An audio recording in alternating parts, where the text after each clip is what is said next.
we're going to make some crispy garlic croutons. Again, I'm using the same bread that I used for my breadcrumbs, an Italian loaf with sesame seeds. But instead of just slicing it,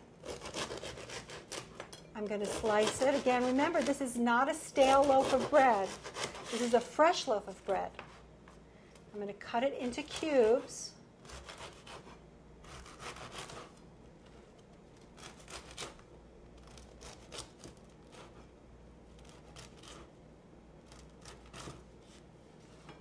Let's do this one too.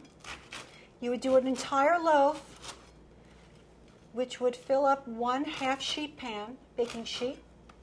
Of course, again, you want to use a shallow baking sheet like this. You fill up this sheet, and you put it into a 375-degree oven for about 10 to 15 minutes. You're going to shuffle them around occasionally to redistribute them to help them brown evenly. And again, I just want to talk about the baking sheet for a second. The reason why it's important that you have a shallow baking sheet is so that all of these cubes are evenly exposed. If they were in a deeper pan, like a baking pan or a roasting pan, they would not be exposed. They wouldn't brown. They would kind of steam. They would eventually become hard, but they wouldn't become golden. So again, a shallow baking sheet is right. And now now that we have our dried cubes, I'm going to show you how to make these really delicious garlic-scented croutons. Over here I have a nice big skillet. And it's got a nice healthy layer of extra virgin olive oil in it. And into that I'm going to add sliced garlic, thinly sliced garlic. And I'm just going to let these become nice and golden. Again, very similar to when I made the when I was making in the green beans recipe, the green bean saute, and I poached garlic and I cut them and I browned it in oil to protect the integrity of the extra virgin olive oil, which is heat sensitive, and you want to protect the flavor because it's expensive. I want to just tilt the pan here to reduce the bottom heat that's exposed, that the oil is exposed to.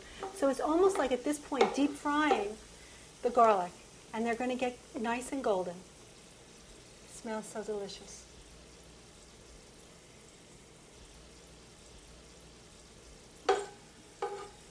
And now I'm going to remove these, what are now like garlic chips, to paper towel to drain.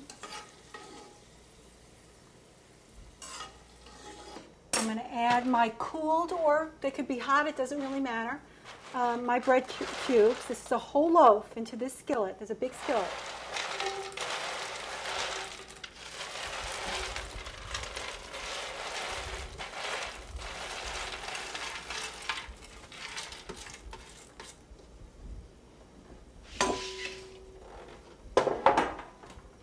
And now I'm going to just stir this hot oil, this garlic-flavored oil, into these cubes.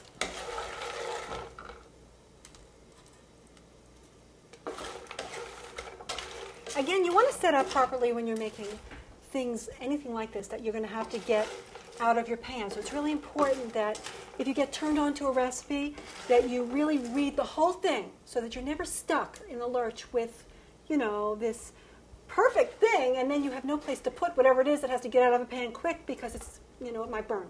So what you need to do is, before you actually put these croutons into this hot oil, you need to set up with your plate to receive your garlic chips, with your baking sheet to receive your cooked croutons. Now here, what I'm really only doing is having the cubes absorb all this garlic-flavored oil. These are not greasy croutons.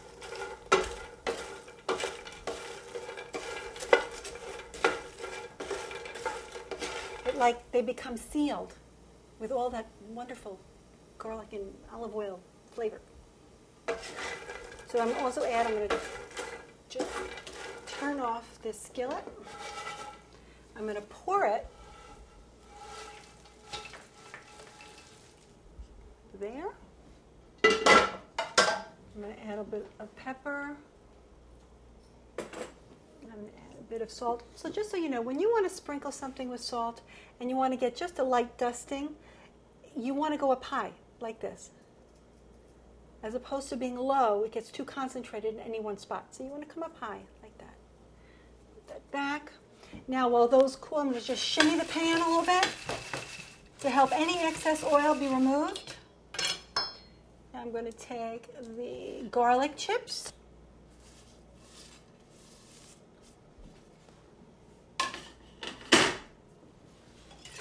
And I'm going to chop them. Listen to this.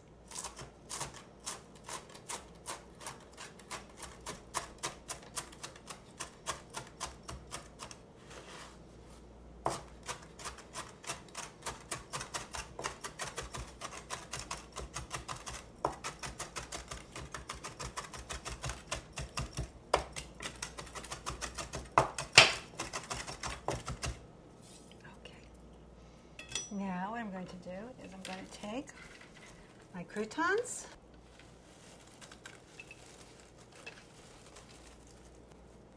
and put them in a bowl.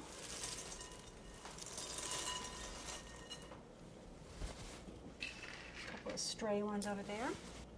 Now I'm going to take my garlic chips and add them.